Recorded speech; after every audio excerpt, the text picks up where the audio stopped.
সুখ কখনো জোর করে জীবনে আনা যায় না।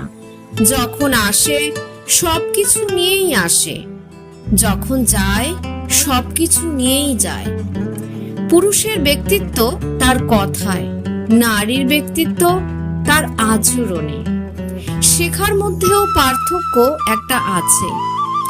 বই থেকে শিক্ষা গ্রহণ করলে ঘুম চলে আসে, আর জীবন থেকে শিক্ষা গ্রহণ করলে ঘুম উড়ে যায়। কাউকে কখনো ছোট ভেবো না, কারণ একটা কথা সবসময় মনে রাখবে, 5 টাকা দামের পেনও কিন্তু 5 কোটি টাকার চেক লেখার কাজে আসে। জীবন তখনই সহজ হবে যখন অন্যের উপর আশা কম আর নিজের উপর ভরসা বেশি হবে। ভাগ্য খারাপ ছিল না, ভরসা ভুল মানুষের উপর ছিল। ভিডিওটি ভালো লাগলে চ্যানেলটি সাপোর্ট করে সঙ্গে থাকবেন। ধন্যবাদ।